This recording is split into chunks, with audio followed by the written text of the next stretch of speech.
Good afternoon, and welcome to another edition of the Pigskin Report, brought to you by Investment Housing and Texarkana Game Day. I'm John Williams, alongside Morgan Smith from Texarkana Game Day. How you doing, Morgan? I'm doing great. Ready for some cold weather football tonight? I don't know if I'm ready for it, but I cannot believe it's already week 10. It's unbelievable. We're to November the 1st. We're getting into playoff almost time, and it really is. Every game is important as to whether, A, you're going to make the playoffs, and B, what your seeding, which is very important, is going to be. And in Arkansas's case, whether you get to play at home or not. Yeah.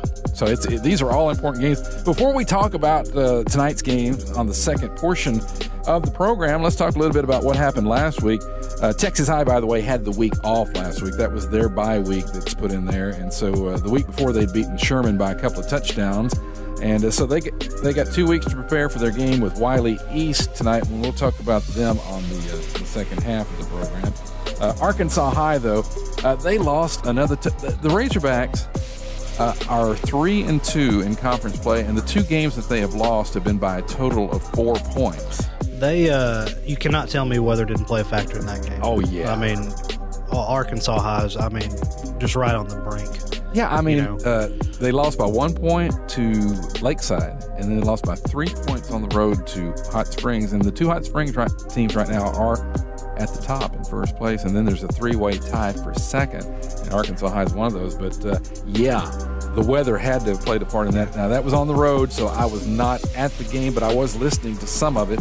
And I think it was tough for the Braylon Bishop and him and his receiving corps with the rain coming down. You know, it's tough to pass the ball in rainy conditions, and I think that's what kind of got the offense derailed. Now, they did rack up some yards. I mean, Torrey had another big night carrying the ball there for Torrey Blair for Arkansas High.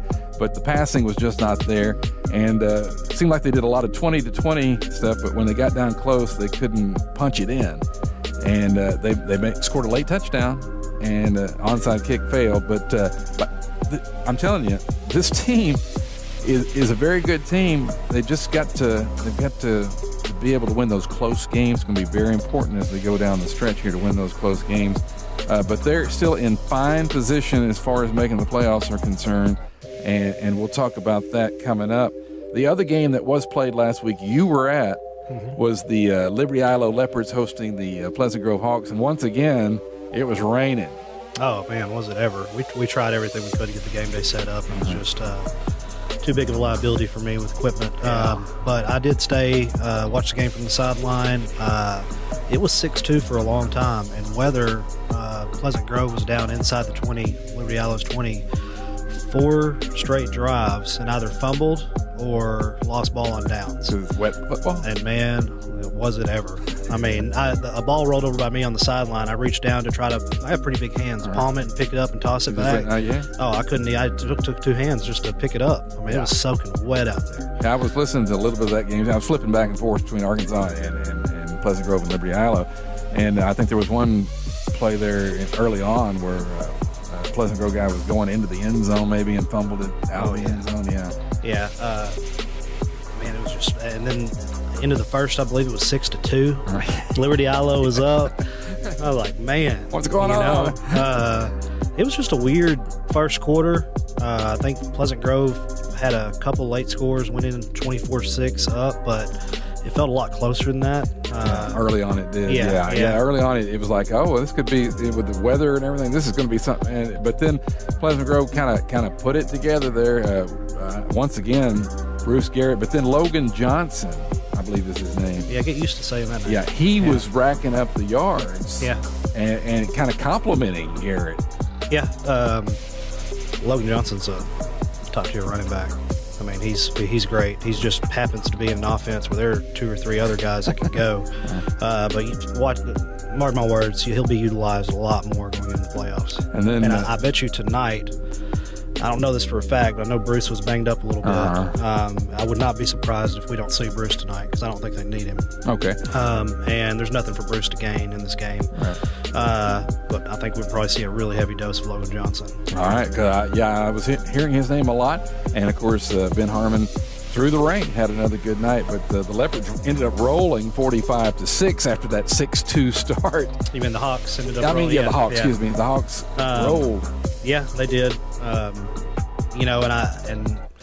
they end up losing a top offensive lineman, Connor Stanfield, for the season. And if you go back and look at that game, if they could have not turned that ball over early, they would have been up 28-0 within like 5 minutes, or 25-6 anyway.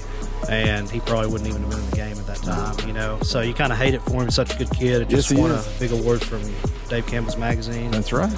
There's a really bad injury in that game. The Liberty on a Island. leopard. Yeah, BK Smith. He's going to be okay, but hip was out of place, and I think his knee as well. Well, there was a kid the night before in the 8th grade game, that had their hip. Yeah, and it was like the exact same injury. That's weird. Yeah. All right, well, that's what went on last week. We'll take a break. When we come back, we'll talk about tonight's big action right here on the Pigskin Report, brought to you by Investment Housing and Texarkana Game Day on the Pig, mypigradio.com. Welcome back to the Pigskin Report, brought to you by Investment Housing and Texarkana Game Day. I'm John Williams, alongside Morgan Smith from Texarkana Game Day. And tonight, we'll start out with Texas High. The Tigers, who had a week off to prepare, are heading to Wiley East. The Tigers coming off that big victory a couple of weeks ago over Sherman, and they got their quarterback back, Ryan Sellers, and he had a big night. And, of course, their running back, who always has a big night, did. But the Tigers rested up, plenty of time to prepare for this game. Yeah, and that bye week couldn't have came at a better time for Coach Stanford and his team. Obviously, Ryan Sellers makes a huge difference in that offense, and I kind of find it hard to believe they wouldn't have won at least one of those district games if he wouldn't have been there. But we had, I kind of looked at this district as a win and get in, but something crazy happened. The team that I think McKinney North, who has a running back going to Oklahoma, they sat him the week of the Sherman game and actually got beat by a team that had no business beating them. I guess that's how big of a difference that running back makes. So Texas High can win this game tonight. I would have them as a small favorite, but it looks like they may end up having to win out to get into playoffs. But with Ryan Sellers back there, I love seeing Kobe Webster and Clayton Smith playing wide receiver together. Absolutely. That was genius, holding that to district. And normally he would just go in there and Clayton Smith would show up and run one play a series, maybe. Now he's in there every play, and it's an obvious difference in that offense. Gives them a lot of weapons. Yeah, and when you got Cooper back there running, it's good. Man. And if the offense controls the ball some, the defense has a good night, because the Tiger defense is good. The only reason that they gave up so many points in a few of those games was that the offense really wasn't contributing enough to keep them off the field. Yeah, they were on the field a lot. Yeah, and you get tired. So I look for the Tigers to win tonight. I just feel like they will. I'm picking them and really hope they do. Liberty Isle Leopards at Pittsburgh Pirates. Both of these teams are in similar positions coming into this game, Morgan. They both have 0-2 records in district play, so it's very important to whoever can win this game tonight. Obviously, nobody wants to go through the entire district play without winning to begin with, and you still got the playoff hopes or whatever, so it's key. Well, this is a win and get in game. Yeah. Whoever wins this game is going to be in the playoffs. Liberty Isle, I think they might have a trick up their sleeve tonight on offense. May look at them doing something a little bit different. They're going to pull out all the stops tonight. Liberty Isle is not a bad football team. No. They have literally just played the toughest schedule in the state of Texas.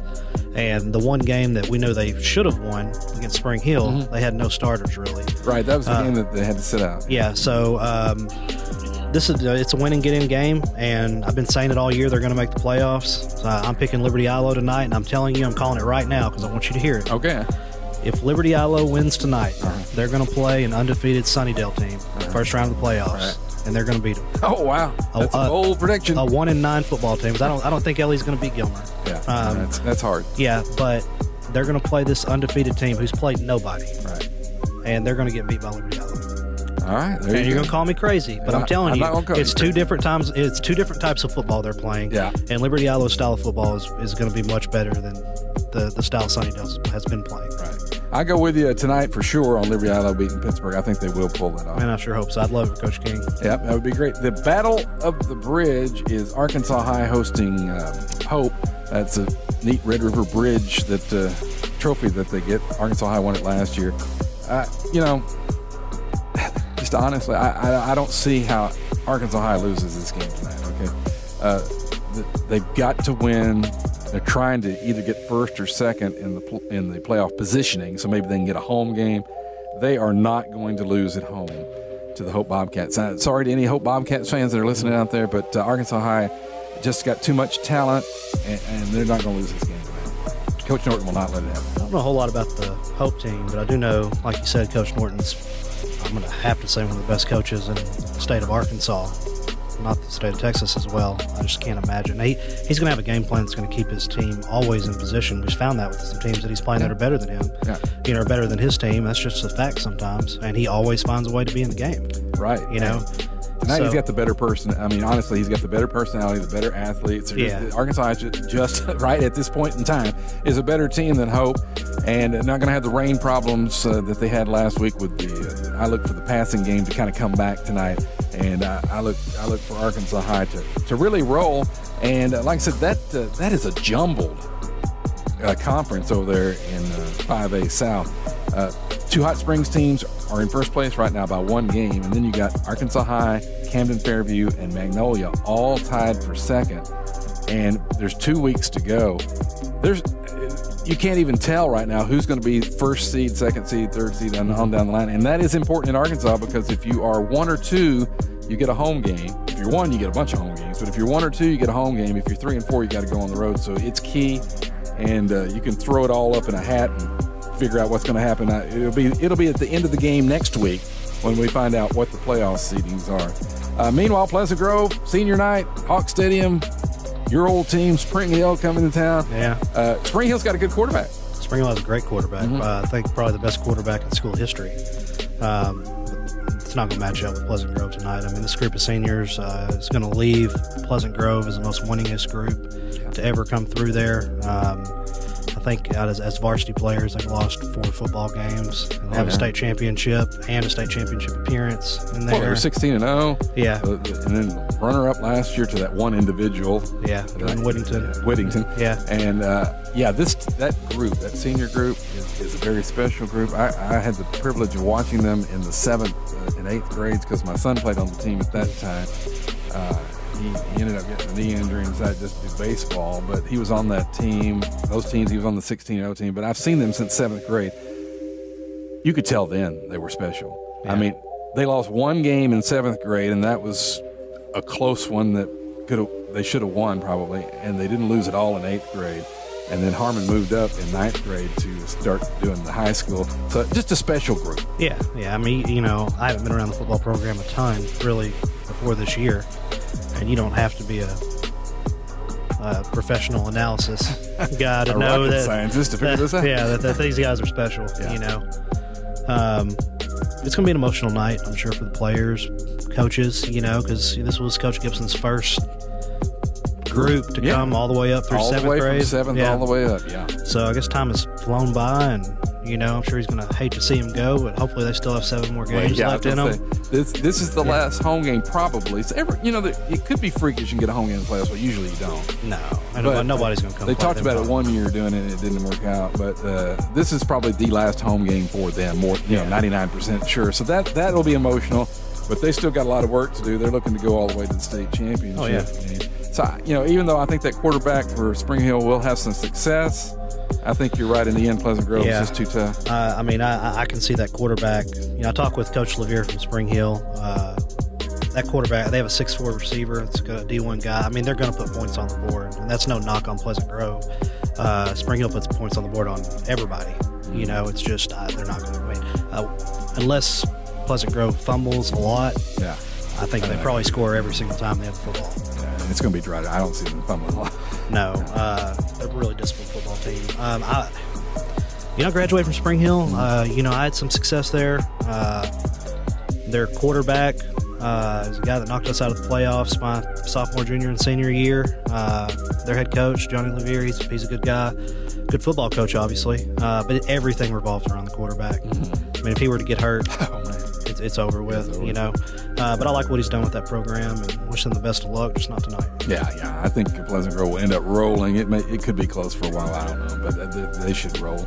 And it's senior night at Hawk Stadium. Texarkana Game Day will be there, you say? Yeah, we're going to be in the house. All right.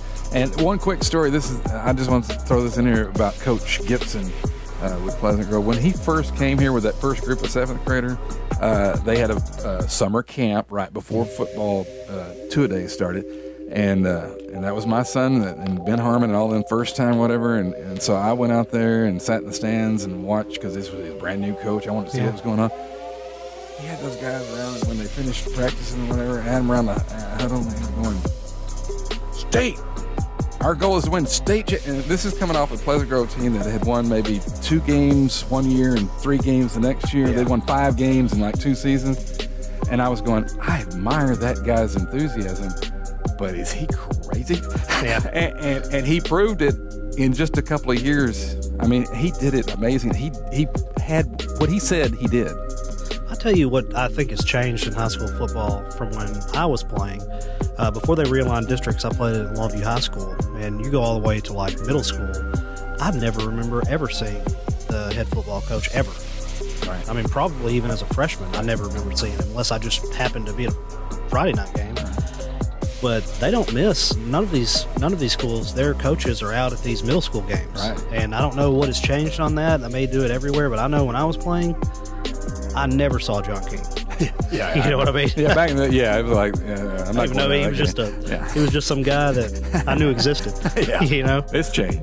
But best of luck to all the teams tonight. There's a couple big games going on. Paul Pewitt and Dangerfield's coming to town. Paul Pewitt's looking to protect that undefeated record. They had a player win offensive MVP last week, and then Hooks is playing Jefferson. Okay, and that's a really big game for Hooks. You know, Paul Pewitt and Hooks looking to make deep playoff runs this year, and they have the talent to do it. And they're a little bit outside of Texarkana, but want to give them a shout out. Oh yeah, good teams, and we'll definitely want to talk about them. Well, good luck tonight, Morgan, on your broadcast. You too. And I'll be over there at Arkansas High for the PA. So we wish all the area high school football teams the best of luck tonight, and be sure and get out and support your favorite high school football team. And join us again next Friday for another edition of the Pigskin Report, brought to you by Investment Housing and Texarkana Game Day on the Pig, 103.9, 98.5, mypigradio.com.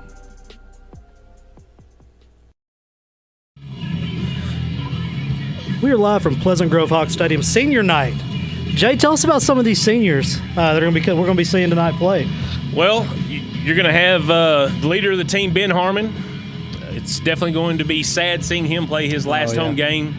It's going to be an emotional night for the team. That's one thing. You go homecoming, senior night. Those are some things that can sort of slow a team up. But I expect Ben Harmon to have them ready to go. And so, I think Coach may get a little choked up too. This senior class is, going to be pretty hard one for him to leave. Yeah, what do they have there? They've lost 4 career games. They've won a bunch of them. I did the math earlier today, and they have a 90% winning percentage. Wow. Whoa. 2 state championship appearances, 1 win. I mean, they've done it all. How many seniors do we have? I want to say 21. I was going to count them up here. But look, 21 looks about right. quick math, we'll go with 21. But man, this team, it's just amazing. Like, it doesn't happen very often. Brandy went out and filmed Coach Gibson earlier this week talking about his seniors, and that'll come out. We put a little clip of it out this week, but the full video will come out next week along with some highlights of tonight. Man, it's these kids mean a lot to him. Well, today at the pep rally, they showed a video of the seniors this year, and I believe it was Ben just talking about how a lot of them have played since like 3rd grade together, and some of their PGYA pictures posted up there as 7, 8, 9-year-olds, and it was pretty neat to see them go through their entire football career to this point together. So I actually saw Jackson Cobb leaving out of the gym, and he seemed to be pretty emotional about that video that he watched. Yeah, I mean, it was a really good video. But playing Spring Hill tonight, Spring Hill has a really good offense. They're throwing the ball around a lot. Quarterback is probably will be an all-district 2nd or 3rd team, I would say, easily. I think he's leading the district in total yards right now, or passing yards. He's one of the about leadings in all of East Texas. So. Wide receiver that's supposedly really, really good. And he's only a sophomore, that wide receiver. Jay Rockwell, you're going to hear his name a lot, I think, the next few years in this district. And head coach Johnny Levere, who I have some riff with.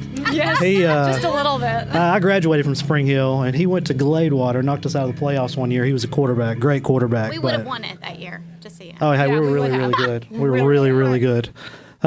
Really But good. a missed extra point. Yeah. Only one our guy missed all year.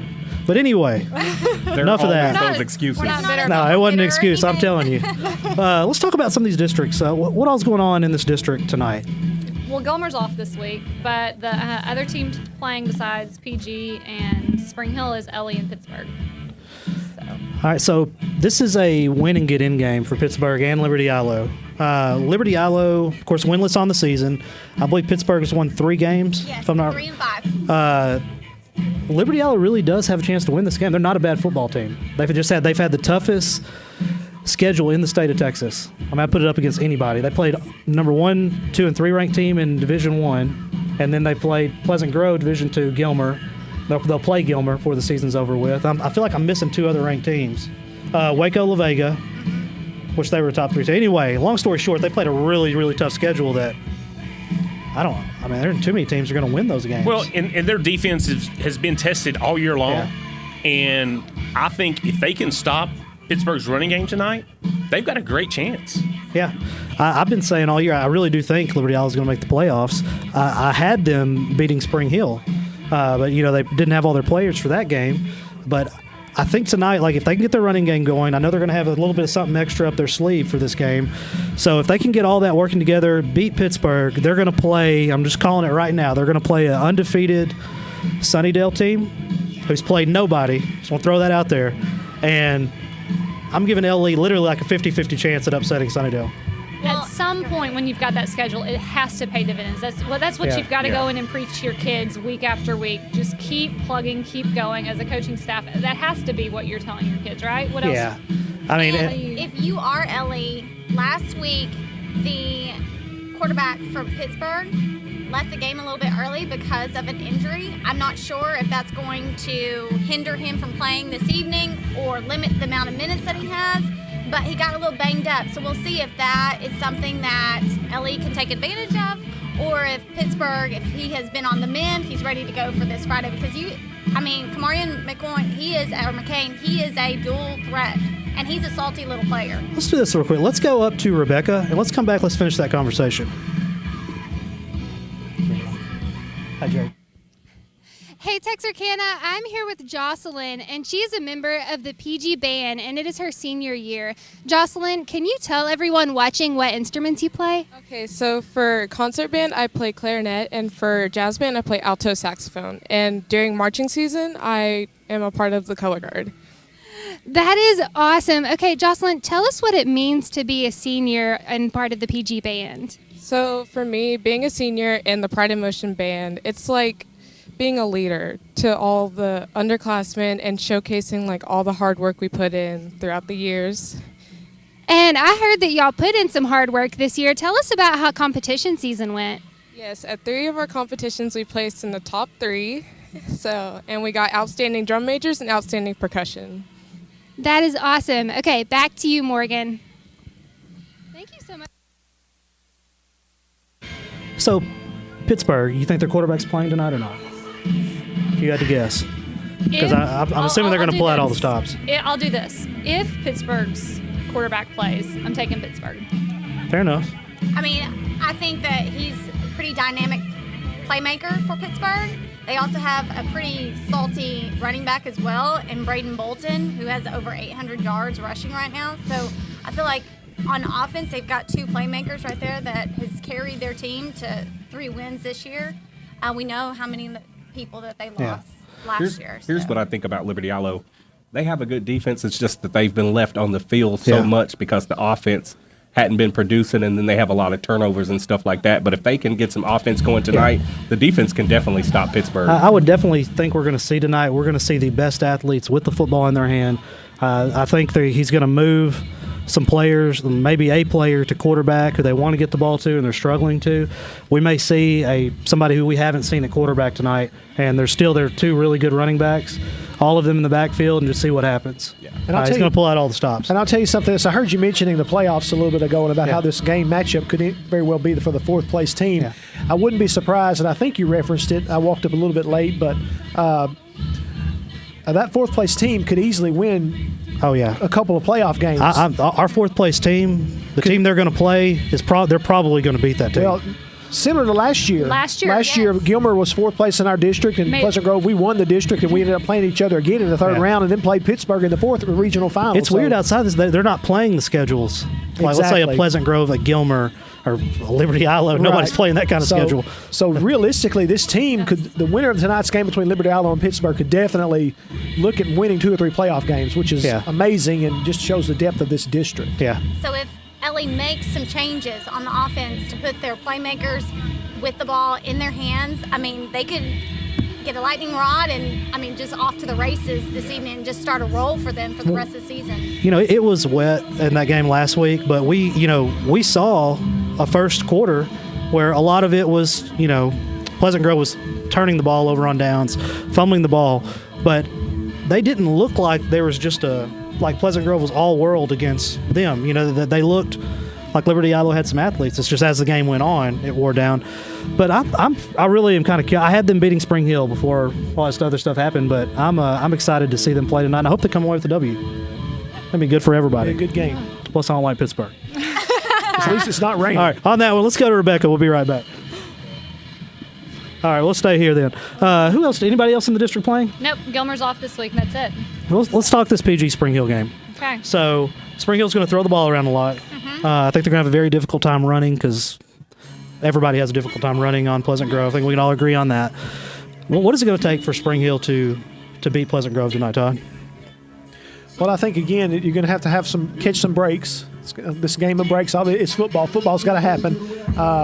I believe it's going to, like you said, it's going to be very difficult to run against Pleasant Grove's defense. Again, they're going to have to hope to hit some big passes maybe and get a couple of breaks in the game and hopefully a few turnovers offensively and just have a chance. So I was talking to Coach Johnny Levere just a little while ago, and actually he has a guy on his coaching staff that I know. I didn't even know he was on his staff. And he's like, dude, our quarterback, I'm telling you, one of the best quarterbacks probably we've ever had at Spring Hill.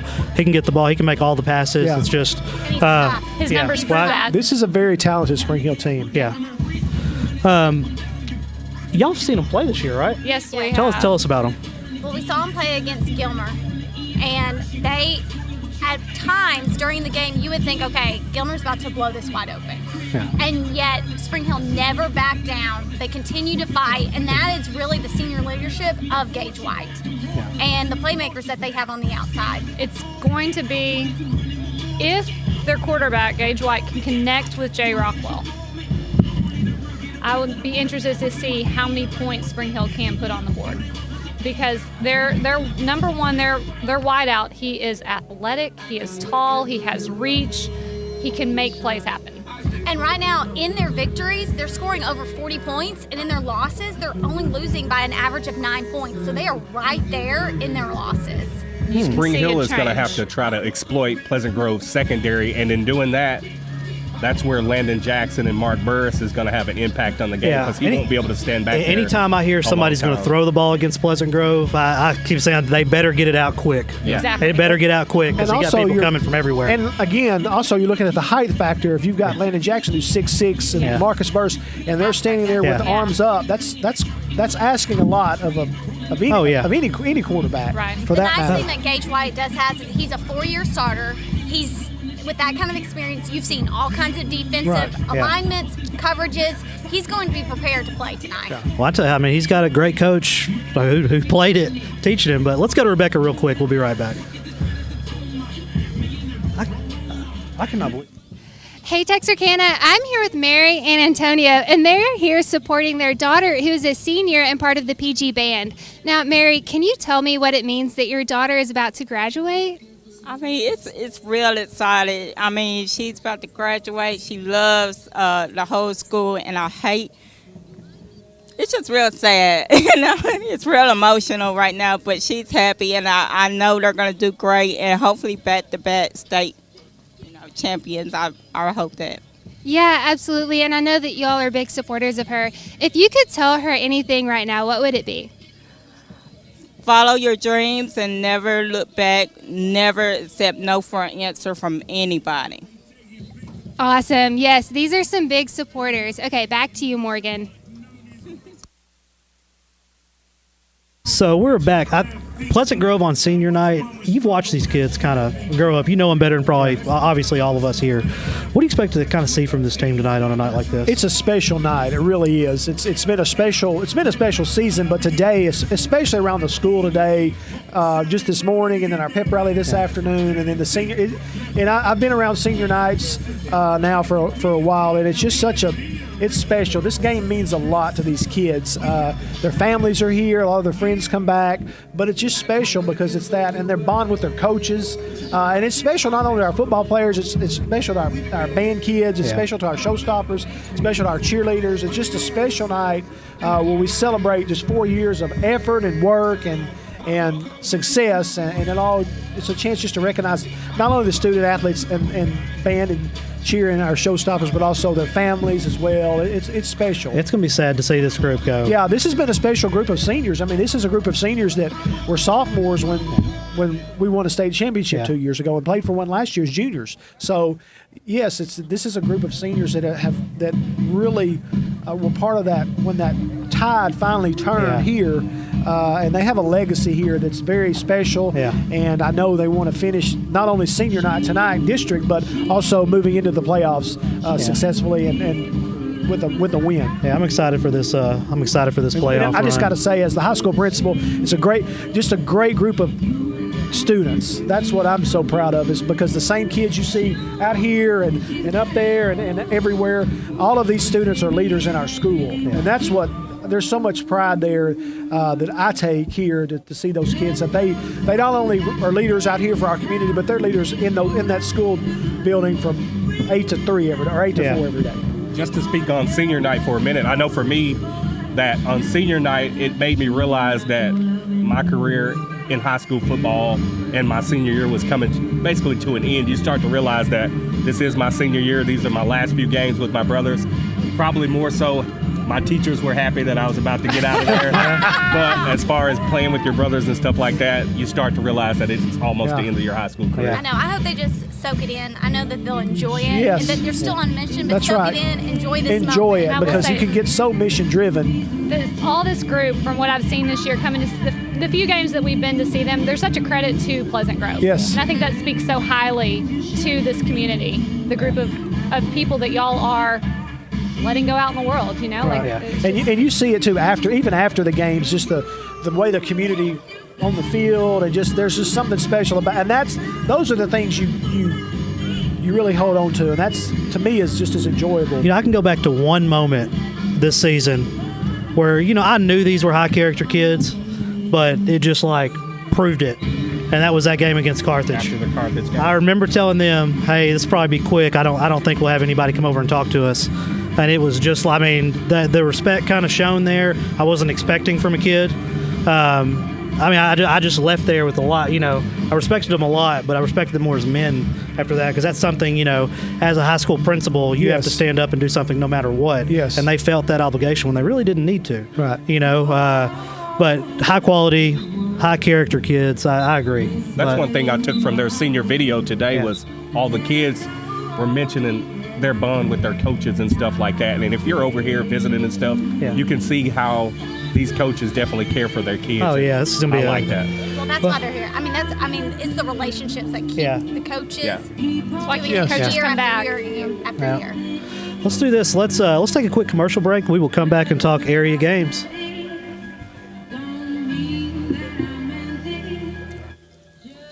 Hey, Texarkana, I'm here with Lindley and Emmeline. Lindley, what are you involved in at PG? I do tennis, and I'm in Math UIL at the middle school.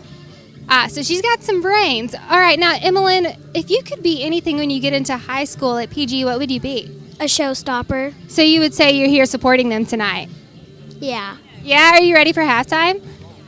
Yeah. All right, who's going to win the game? PG. PG. Okay, back to you, Morgan. Find yourself in need of emergency care, come see us at Texarkana Emergency Center. We're open 24 hours a day, 7 days a week, 365 days a year. We are locally owned with board-certified physicians for all your emergencies. We accept all private insurance. At Texarkana Emergency Center, we have on-site lab, pharmacy, x-ray, ultrasound, and CT. Come see us at Texarkana Emergency Center. real ER without the wait. The next generation of emergency care.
We are back live from Pleasant Grove Stadium, senior night. It's going to be sad to see these guys go, but before we get back on them, let's talk about some area games going on. I'd like to start with the Texas High Wiley East game.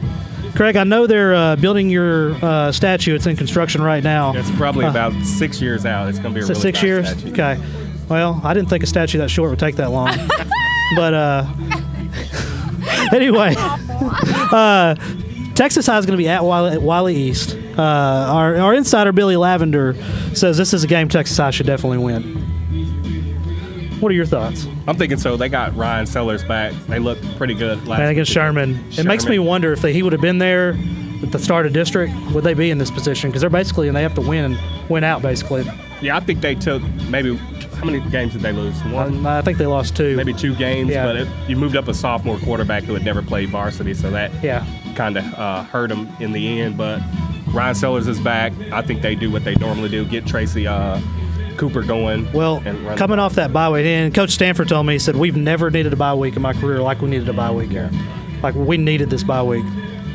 But I loved seeing Tracy Cooper in the backfield, Ryan Sellers dual threat, Kobe Webster out wide running his slant routes and just bulldozing people. And then on top of that, putting Clayton Smith out. They've got Which Clayton Smith is like, he's one of the top outside linebackers in the state of Texas right now.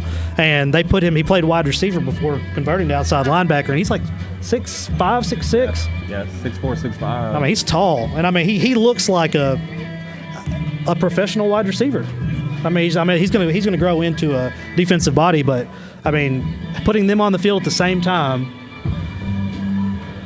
it's nasty. They definitely have all the pieces. Yeah. It's just last week or the week before when they played, they got out to a fast start, and then they kind of hit a little bit of a lull. But at the end of the game, they stepped up on defense when they needed to make those plays.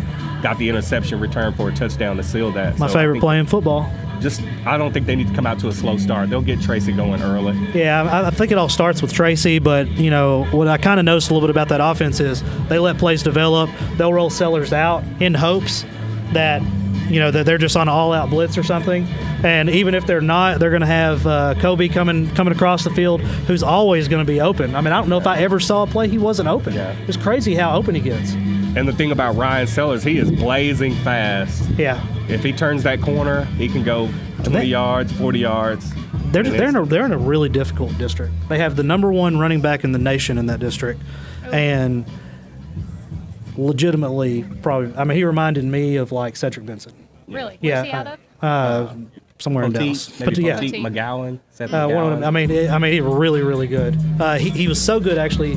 He didn't play the first few games of the season because his dad was just going to hold him out, so he didn't get injured. He's valedictorian of his class right now. So he's smart and athletic. I mean, it's I can't think of a more rounded person / athlete, you know. But I don't know that's a game they win if Sellers was there anyway, because they couldn't. They just said they couldn't do anything with him. But I definitely think they have to win tonight. They don't have to, but to for sure get in, they're going to have to win tonight, and then the game next week they should definitely win against Mesquite. Yeah, West Mesquite. Yeah, Wranglers. So I'm rooting for them. I don't think they're doing anything different. He said, "Hey, well, what we got has been working for us. We've just had, you know, we've been without a quarterback. Now we have it." Yeah, I think that was a big part of it. Not having him, I think that's what. Yeah, and and that's no knock on the sophomore quarterback that came up. The kid can throw the ball. Yeah. It's just experience at that level of football matters. Yeah. He's going to be there. He'll be the starter junior and senior year, I'm sure, and he'll be good. Hard to step in the middle of the season. Oh yeah, definitely hard to step. That's a very good point. Henderson Carthage. I can't imagine Carthage losing to Henderson, but is Henderson ever bad? They're going to be competitive. For Yeah, sure. it's going to be a really competitive game. And Jay, you would. Well, and this could set up to be one of those trap games. I mean, if Carthage is looking past, if they're making the decision to maybe set a player or two to get them ready for the playoffs, they could step up and get a win out of it. It's just so hard to think about that when you know their coaching staff and you know they're going. I mean, they've been in this position so many years in a row. Like they're going to have them prepared. But you're right. I mean, kids are kids. 16, 17-year-old boys, it can get it on them quick. Do you think Argyle is the number 1 ranked team in the state in Division I? I've seen a couple of videos of them on Huddle, and I mean they're pretty impressive. Pleasant Grove in especially baseball, we've gone and played them a lot for the past 7 or 8 years, and they've got so many athletes, it's incredible, and they're deep. So I mean even if one goes down, they've got someone to step in. I think Carthage is just stout. True, a really good football team. I know Henderson's not going to beat them tonight, but we got to talk about it. Sure. Let's go to a game I kind of am curious on right here. We went to that Hooks game. Hooks is playing Jefferson tonight. This is a big football game, not only in that district, but to get this team ready for the playoffs. And what do you think on that, Craig? I mean, 2 really good football teams. Yeah, I don't know how to. I was looking at this one. Of all games, there's 2 of them I'm having trouble picking. This Hooks at Jefferson. Or maybe, Hooks is at Jefferson. Of course, I want Hooks to win. I was going to say, y'all have seen them. Yeah, Yes. and they have, for that level, we were talking about this in the game. They have a running back and you always do this. You'll take a guy that's just killing it at the 1A level. And I wonder what they would do at Longview High School. Would they play at Longview High School? And we were talking about that with DeVarius Clark. And we were like, if they plugged him in at Texas High, would he play? And we all left there they'd find somewhere for this kid to be. Well, then it's going to be a great test because Jefferson's running back is averaging about 10 yards per carry. So it's going to be a great game with I think how each Clark running is back's somewhere going to in do. that same range. Clark, I bet you he might be over 10 a carry after last week. But, he's averaging right around there. He's for that level, he's just untouchable. Well, Hooks is going to be able to coast into the playoffs. Jefferson pretty much has to win tonight. So they're going to come in with a little extra juice. It's going to be a great matchup tonight, Jefferson Hooks. Shout out to Hooks beating Mount Vernon. I asked the coach this week, said, man, how did it feel to beat Art Briles? What does that feel like? He was like, man, it doesn't feel like anything. He said we came out there ready to win. Doesn't matter who was standing over there. I liked it. But real quick, mentality you want. yeah, let's go to Rebecca real quick. We'll be right back. Finish up this segment. Here in just a minute, Coach Levere is going to pop. Hey Texarkana, I'm here with Shaniqua and Tylisha, and they are both senior sports medicine trainers for PG. Now, Shaniqua, tell me about what you want to be when you graduate. I plan to become a physical therapist at a university nearby, and that's it. And how's working Friday nights helped you with that goal? Just to experience whenever people are hurt on just what to do once they're hurt. And helping them get better. Yeah, and Tylisha, tell me what you want to be when you graduate. I want to major in kinesiology so I can get a job as an athletic trainer. Okay, awesome. And what sport, being an athletic trainer, do you think you would enjoy the most? Probably football because I already have a really close relationship with some of the players, and it's just I already kind of know how to do that. Yeah, and so what's some of the experience you've gained from working on Friday nights? I've gained a lot of different experience, like how to handle blood and how to deal with hurt players, because Ms. Scott just teaches us a lot on a daily. Yeah, that's awesome. And is there anything that you would like to say to the team before we let you go? Just good luck, and let's end the season with the dub. Let's end it with the state championship, right? Yes. Okay, back to you, Morgan. Thank you. So a game I've really kind of looked at this week. Went out to Paul Pewitt earlier this week, and I didn't realize how far it was away. For some reason or another, I thought it was a town right past New Boston. No, and that is not where Paul Pewitt is, I found out. Come drive a little ways. Dangerfield is at Paul Pewitt. And I talked to the coach this week. He was like, man, it's a big-time trap game for us. And what you just told me makes it an even bigger one. Yeah, I was talking to one of the parents this week, and he said that, Pewitt's going in with a few injuries. They won't be playing at 100% tonight. So, they're going to have some guys that aren't normally playing step up and fill in those holes. Yeah. Well, just from what I've seen, I mean, they're putting up some big stats out of Paul Pewitt, running the ball, kind of what you would see at the 2-3A level. This is their 12th season having a playoff berth, but they have not had a district championship in a decade. And they're 5-0 in district right now, so that a lot's on the line tonight. Coach is pulling out new helmet stickers. They're going to go with the bull on the helmet tonight. I'm assuming the kids know by now. And these are two towns that are all of 10 minutes away from one another. So that's going to also heighten the emotion of the evening. They're going to want to bang I will up say each other. their running back at Dangerfield just won the Built Ford Tough for 3A this past week. Oh, really? Against their win over Wasco. Week 7, Paul Pewitt had a player win the same award. Really? Yep. All right, so this is So going to be really get some of that knowledge. Yeah. All right, I got to talk about my Lobos. Tyler Lee at Longview. Tyler Lee has no chance. I don't care who's on the field. Longview wins. Big. Anybody want to go against me? I'm ready to argue. No. Can we just talk about Coach King's stats going into this game? Tell me. Coach King. Okay, so Longview's got a 17-game win streak at home right now. But as for Coach King, he's a 45-1 in district home games at Longview at Lobo Stadium. Well, I've been rolling a stat. He has not lost a district game since 2001. It is incredible. And That's for that nuts. very reason, that's why I'm going to take Tyler Lee. When we're talking about Longview and Tyler Lee, this is going to be the 60th meeting between the two teams, and Longview right now leads it 43-14-2. So that's It's fun. I don't ever remember Longview losing to Tyler Lee. It's happened All right. 14 times. Let's do this. Let's go to Rebecca, and we will come back with Spring Hill head coach Johnny Levere. Thanks, Morgan. Hey, Texarkana, I'm here with Kaylee Strawn, and she is a senior cheerleader for PG. Kaylee, how long have you been cheering for the PG Hawks? I've been on varsity since sophomore year, so 3 years now. And this is your last night cheering at your home stadium. What does that mean to you? I love cheering with my team, but it's really sad because I've loved cheering with them, and it's just been a great experience, but I'm actually really sad about it. Do you have any major plans after high school? Yes, actually. I want to be a dental hygienist, and I'm thinking about going to either Texas State University or the University of Arkansas. That's awesome. And is there anything you would like to say to your cheer squad? I love y'all so much, and it's been a great 3 years, and I love y'all. Awesome. Okay, back to you, Morgan. We have Spring Hill Panthers head coach Johnny Levere. I've been talking bad about you all year. No, I'm just kidding. But, man, I'm glad you got Spring Hill back on the up and up. All year I'm like, man, I cannot believe Johnny Levere's down here coaching my Panthers. Backstory, if you don't know, I think I was a junior, you were a senior. We lost 21-20 to y'all in the playoffs, and ever since then I've hated you. But I've let it go tonight since I got a Spring Hill helmet out of it.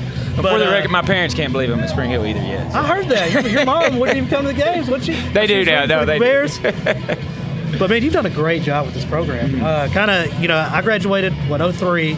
So I know they went through kind of some coaches through there. And I remember talking to some guys that I went to school with. When we heard your name, we knew, like, it was about to be a change, And I always said out here, like, I don't know anything about him as a coach, but I know he's one of the best football players I've ever played against. And that somehow always matters, and it obviously does. So, tell me about your football team. Yeah, we're still learning because it's a new offense, new defense, but got a great group of seniors. There's not many of them, so that's one of the things we're really trying to fix. But we're going to play the cards we're dealt right now. So Gage White is a 4-year returner at quarterback. We've got 4 really good receivers and a young offensive line, but they're doing a good job. And then defensively, we're back healthy, and when we got all our guys out there, we're playing pretty good. You've been in every single football game. I've kept up since you've got there. I've kept up with Spring Hill. I never did before. nobody's just beating Spring Hill. And we got there for a while. It seemed like for probably a decade. I mean, there were some big-time blowouts that we just never had. Mm-hmm. We were kind of growing up there. And you've liked this like Gilmer. I sat there and looked on the app, and it was just like nobody was picking Spring Hill. And y'all were never out of that football game. Yeah. I mean, like, what was the first thing you did when you came to Spring Hill? Well, what has changed? Yeah, we didn't focus much on the X's and O's, or we're really trying to change the mentality, and that's when I was growing up, Spring Hill, even when I was 4th, 5th grade going to games, Spring Hill was always a really good program, and when I was in high school it was the same way. So to me, Spring Hill is a good program. Yeah. Kids right now really didn't feel that way just because it's been 2007 since we made the playoffs. So really just changing that mentality to feel like you can win a game. And I think the Silsbee game was the one where it kind of clicked for our kids. I was really happy for y'all. We beat a team that was favored by a lot over us, and in all reality probably a little bit better as far as talent goes, and we were able to beat them. So it's kind of changed the mentality, and they're kind of seeing that we can win. Yeah. So tell me about this duo you have, this quarterback and wide receiver. That's really what I've been hearing the most about, is how you're utilizing the athletes you have and just finding ways for them to get open. Yeah, and that's, as a new staff, that's kind of a lot of the struggles we had early on offense was really more on our end as coaches, because we're doing a lot of things different now than we were at the start of the year just because of the kids we have. And Jay Rockwell is just a tall, 6'3", matchup nightmare. But what really helps is we've got Zach Henry, Tyrese Jones, and Eric Morrow. So it's still hard for teams to double cover him because the other guys can still play too. He's that type receiver that he's just going to be taller than most of the corners, and he can do some things that they really can't cover. Yeah, I heard he's super athletic. Sophomore? Wow. Well, you talked about your receivers, and Pleasant Grove's got their number one receiver. He's got 21 catches. You've got 3 players with more than 20 catches, and so Gage, I think he's right at 2,100 yards, 21 TDs. Yeah, through the air, you are tough. Yeah, and it's really, depending on what they decide to do on defense, we've got the guys that are going to step up and be able to make those catches every game. So, and the receivers, I will say, they're notorious for being selfish, and this group has done a good job of when it's like there has been a game where Jay was double teamed and he might have had 3 catches that game, but he was just as happy because Tyrese was able to have a big game. So it's been good to see from those guys. Everybody wants to know about offense. Tell us a little bit about your defense. I was watching some videos on YouTube, and that linebacker, I think it's Vincent Rockwell, number 2, he really jumps off on the tape as a very impressive linebacker. Yeah, he is an unbelievable football player, and he's one we've actually used him all over the place. He's played outside backer, he's played D-line, he's played he's an inside linebacker. Well. He could probably play receiver for us too. He's just that type of kid. But Coach Jocelyn, he's our defensive coordinator, and he does a really good job of, he's kind of changed his defense as well to fit our kids of what our strengths are, because our strengths on defense is D-line and linebackers. Not that we're bad in the secondary, but that would be where he's got to cover up some things, and he's done a really good job of that.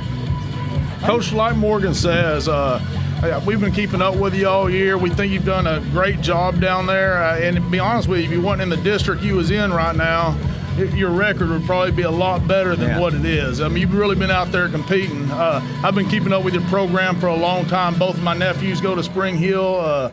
My older nephew actually was running back for y'all for about 4 or 5 years ago. Okay. So I've been keeping up with y'all. You're doing an excellent job down there. Just keep it up. Thank you. So, we've had some coaches on earlier this year. I think I can get it out of you because everybody dodges this question. How do you – the reason I'm asking you this specifically, and I think you'll tell me, is because every time, from what I understand, you adjust to the team you're playing. So what we're seeing on offense tonight, from what I understand, you always adapt, kind of like an NFL, offensive coordinator would. What is a plan for a defense that has 2 defensive ends like Pleasant Grove has? Just get it out quick. I mean, yeah, you've got it. I mean, just to be completely honest, if you want to try to run the ball against them, it's going to be a long night. So, you've got to throw the ball and you've got to get it out quick. They do a lot of man coverage in the secondary, and what their biggest advantage to stopping the pass is they get to you so quick. So Gage has to do a good job of reading the blitz and getting it out quick when the blitz is coming, and then when they don't blitz, take a shot deep, try to get a big one. I like it. So this is going to be Spring Hill's first time in playoffs in 12 years. Yes, that's correct. Man, that's great. Yeah. I'm happy for you. I'm happy for Spring Hill. That's great. I hadn't been back to Spring Hill since I think 2004, and I was talking to him this week. And I was going to have him take a picture of my old locker, and they don't have them anymore. Yeah, it's in the Like, dump. you got to be kidding me. I heard it's a lot of people that were excited in Spring Hill to see Morgan get out of town. Oh, get out of here! Get out of here! Get out of here! But what do you have? What do you have coming up? Like, tell me about. I know you don't want to go for next year's team, but what does the future look like? Yeah, it's bright. We've got our lower levels are really good, and we have good 7th grade, good 8th grade, good 9th grade group. And our JV's not as good as we'd like it to be, but a lot of that is because we only have 10 seniors, so we have a lot of young kids that really should be on the JV if you have 20 or 21 seniors. So that's kind of our goal, is get the program where year in and year out we've got at least 18 seniors playing, and then that's just going to trickle down and help all the lower levels. What's it going to take for Spring Hill to walk out here with a win tonight? We're going to have to score more points than them. Good answer. All right. That's the quickest answer ever. All right, Coach. Well, best of luck to you tonight, man. And I'm happy for you. I'm happy for the program. Happy for everybody involved in Spring Hill that they were able to get you, and Gladewater wasn't. Yeah. So, all right, bro. Let's take a quick commercial break. We will come back with head coach Josh Gibson. All right. Beautiful, isn't it? Beautiful, handcrafted stone is our passion, and we ensure our customers receive the quality they deserve. We stand by our word, we stand by our products, services, and work that we do. Our team of experienced craftsmen and product experts have been perfecting their craft of fabricating and installing stone since 1998. Visit the Design Center at Red River Lumber to see the many beautiful stone options available for your next project. A strong work ethic takes pride in a job well done. This is the kind of person you need. Express Employment Professionals can help because we understand what it takes to hire good people. It takes real people, real interviews. We find good people, matching the right skills for the right jobs. Express knows jobs. Get to know Express. Go to expresspros.com to find a location near you. Is your business the best that it can be? Let us take it to the next level with our wide range of professional services. Media management, digital marketing, promotional items, geofencing, artwork, and videography. Let us help you be seen. We are TXK Marketing. We are TXK Marketing.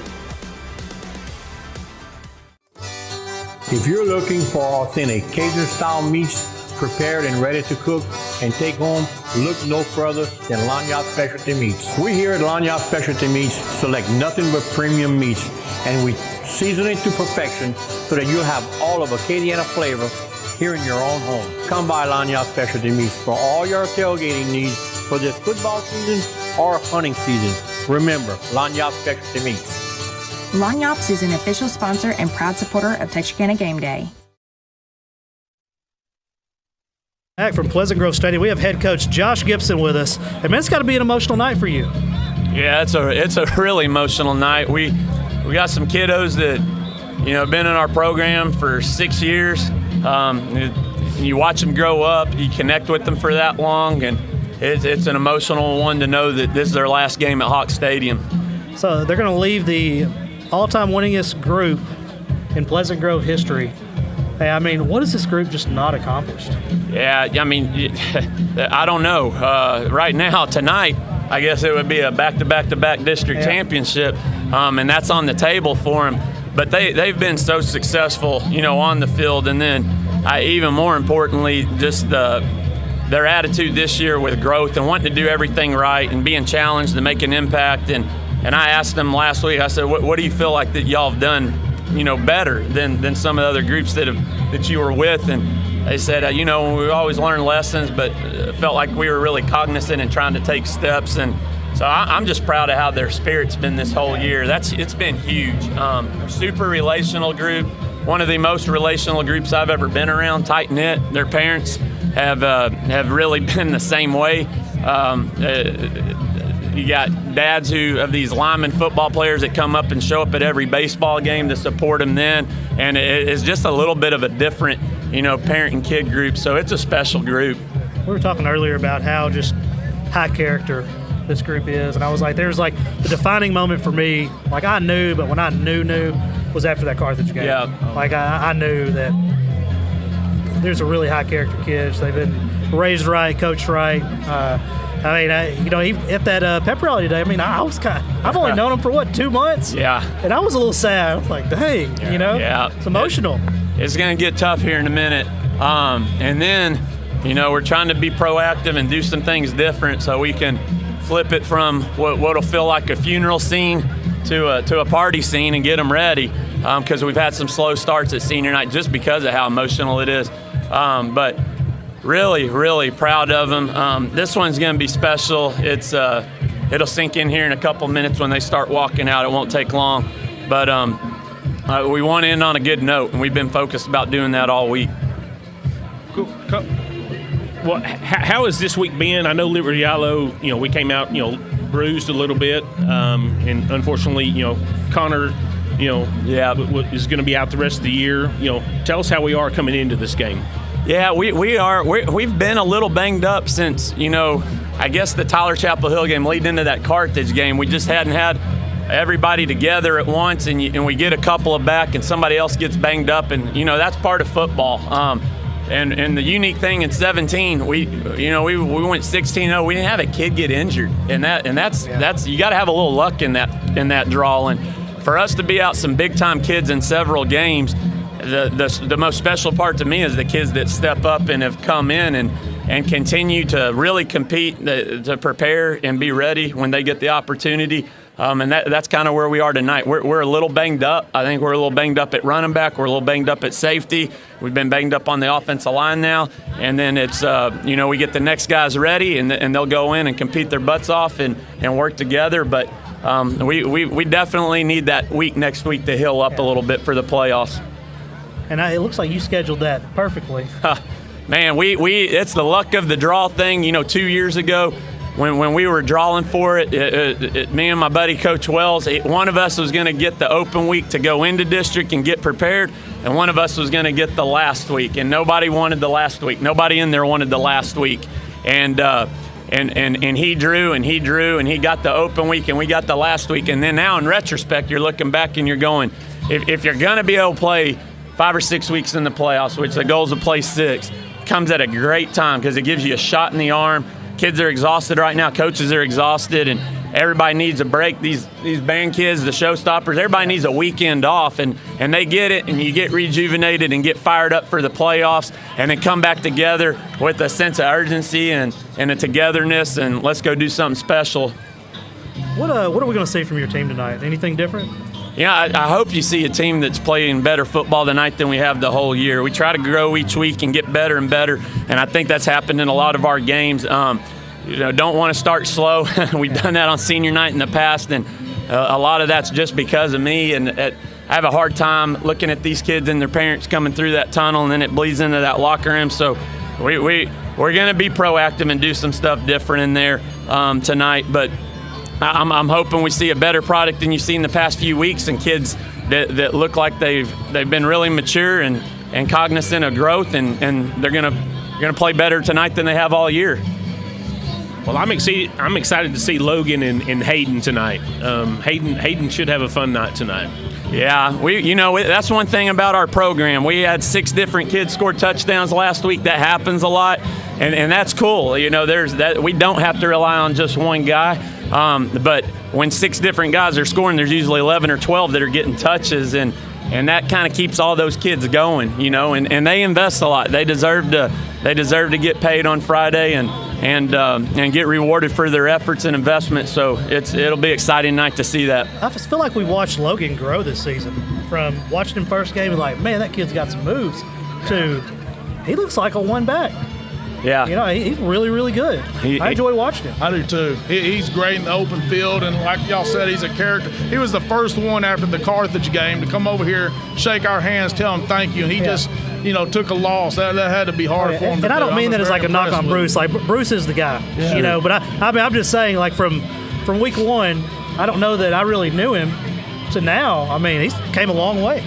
Yeah, and that's you have to have a bunch of selfless kids. When you have a running back like Bruce, you have a running back like KJ Hicks, you have a running back like Nick Martin, you have a running back like Logan. There's so many of them that could be ones that would be ones on featured teams, and they're splitting up and getting 4 to 5 carries each, and Bruce usually gets 8 to 10, and kids like him won it 22 times, and they never say anything about it. And I think it makes us more dangerous because you have to, play 3 positions, and it definitely makes us more team-oriented with the spirit they have on that. Coach, I want to let you know we've had a lot of fun following this football team so far this season. We appreciate you having us.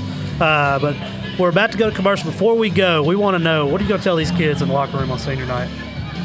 Just the biggest thing is how much we love them and how much of impact that they've made on our school and community, how thankful we are for them. We don't want the relationships to end. We talked about that a lot this week with them in our meetings. Just I want to make sure we're at their weddings. I want to make sure we're there, getting graduation in 4 years, or hearing how they're doing in their career. And had a kid deploy on Tuesday from our 2017 team that didn't get that much playing time, but he's checking in, letting us know he's deploying to Iraq. And that's cool. And that's what we want, is that relationship to continue, and just let them know how much we love them, how proud we are of them. Coach, man, we're proud of this football team, and I have a, what are we in week 10? From week 1 to week 10, man, the impact not only are making on the football field, but in these young kids' lives, it's unbelievable. I mean, it really is great. You have some great kids here. I can truly say they didn't just show up that way. I just want to say it's been great just being around the program and getting to know the kids. Like, I walked in the gym today, and I'm just giving out fist bumps like I've been here 2 or 3 years with these kids. Well, they got hype. We thought Craig was going to enter the dunk contest. True story. He was back there stretching, and we're like, what's going on here, baby? But no, we appreciate you guys, too. It's been fun building a relationship with y'all and getting covered. So thank you. Well, man, we're going to be there all the playoff games. We're looking forward to it. But we'll let you get back to it, Coach. Best of luck tonight. Let's take you to commercial. All right. Thank y'all. Good luck.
That was horrible. We are back at Pleasant Grove Stadium. This thing where hand warmers are flying. We have Kevin Carpenter with us.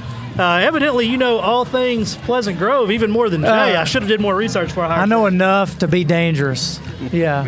I like your article. Well, thank you. They called me.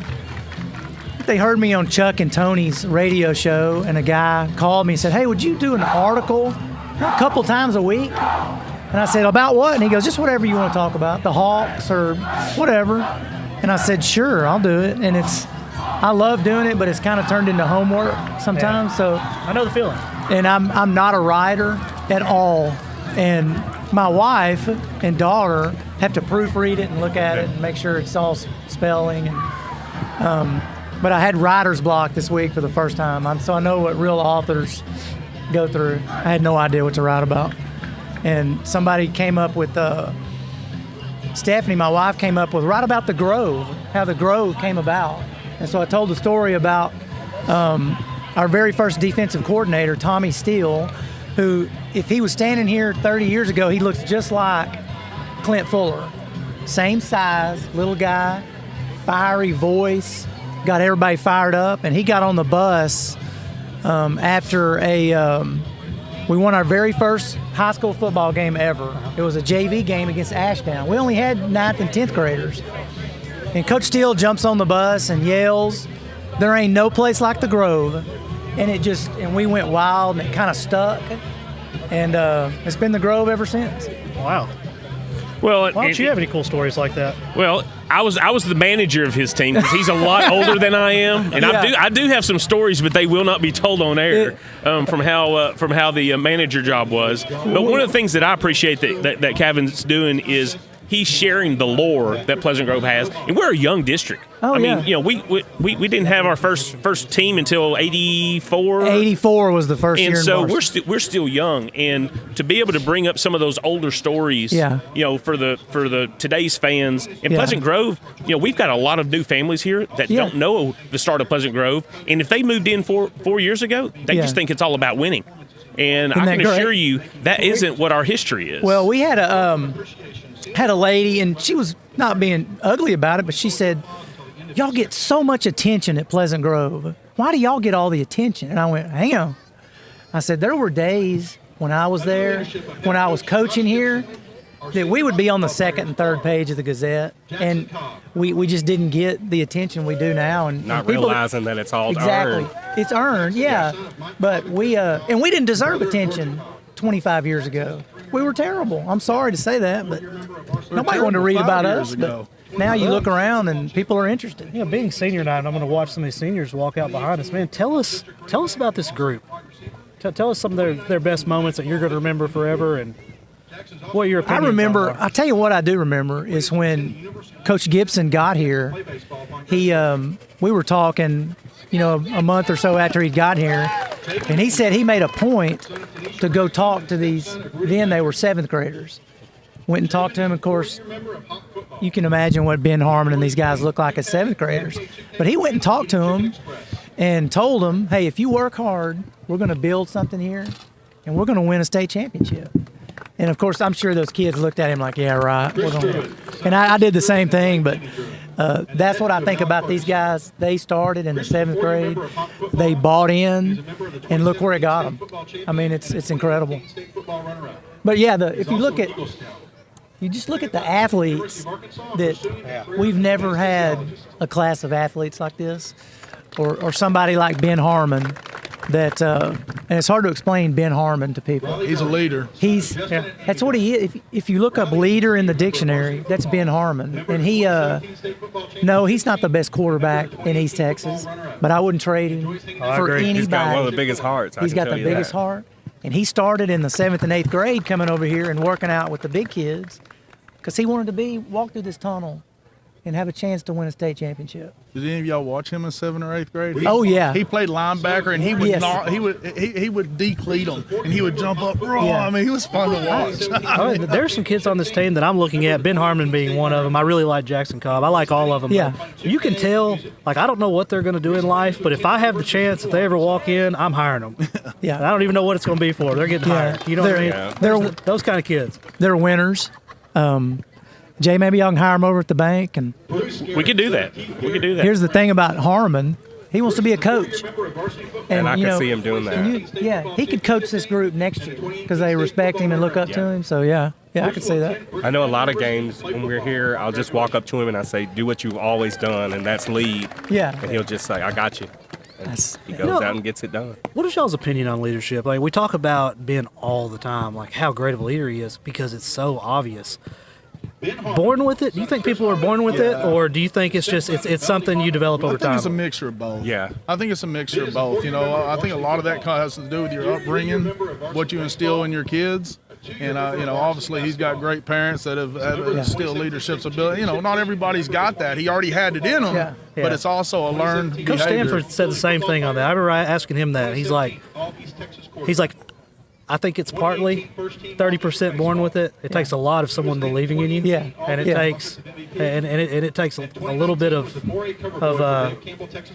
losing to become a leader. You wonder if of course, I think Coach Gibson had a lot to do with that. That's exactly what I was about to say. And not that I'm not downgrading our former athletic director and their coaching staff because I loved them, but it's just different. And Ben came over here and got with Coach Gibson and we can't forget Justin Gibson either because he's worked with Ben also. Oh, yeah. You know what that's when he took off. You know what separates Coach Gibson to me is when you talk to him out here, it's almost like he's about to tear up. He's so emotional about these kids. You can tell he genuinely cares about them. Yeah. And when you genuinely care about kids and they can tell, man, they'll play hard. They'll go through a wall They'll for play you. hard for you. He loves them, and Coach Gibson and I have spent time in his office just talking.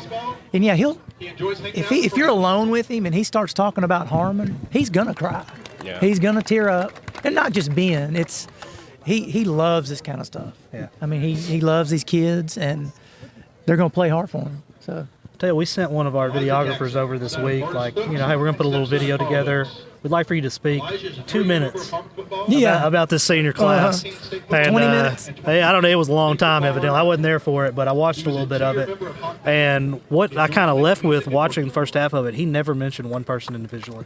Yeah. He was like, this group of kids, they were just, the first one to come through. They got to be a special group. Yeah. Well, I think going back to that leadership as far as for Ben and Bruce, they've all put in the time. I mean, during the summer, they're in the weight room. I mean, they're the first ones in, first ones to leave. And Ben started that as a 7th and 8th grader. And they follow him. To be able to have the oomph to want to go with it as a 7th and 8th grader to go throw with the JV and varsity. I mean, that's huge. There's a great book that I read years ago called Beyond Band of Brothers. Remember the HBO series Band of Brothers? The guy, Lieutenant Winters, wrote another book about how he led a company, 101st Airborne in World War II, and he was their leader, and he did everything. He would be the first guy out of the plane, the first guy to charge a foxhole. He didn't order his guys to do it, and they followed him. I think you talked about working out in the summer. If you ever, next summer, just pick a day. Come up, and you've seen it. And pick a Tuesday morning and just come up here during the summer. It's unbelievable. They'll have 150 kids, and they're not just lifting weights. They're yelling, they're screaming, they're yelling at each other. They're bouncing back and forth to different sets. That's why we're winners right there. Let's leave it on that. We appreciate you coming Yeah. on. We'll let you get up to your warm Anytime. seat up there.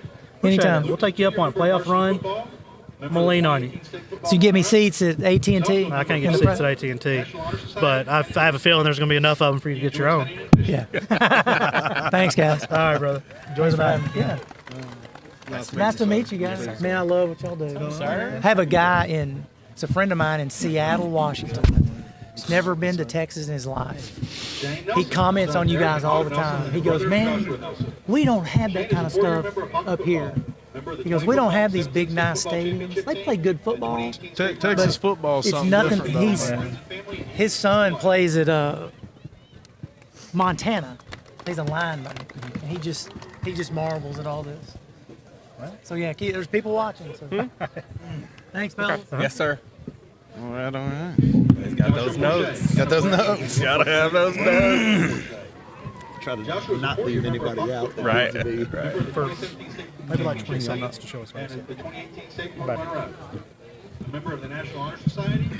He enjoys hanging out with friends and family. We are back with Superintendent Pirtle. Man, what a special night for this school and this particular senior class. It is. This senior class is a pretty amazing class. They started with Coach Gibson in 7th grade, and probably already talked about that. But you see how much Coach Gibson loves these kids out here, and it's a tough night for Coach Gibson, I can guarantee you. And but I want to thank y'all for Texarkana Game Day for being here, and thanks for recognizing Nick Martin as the Defensive Player of the Week last week.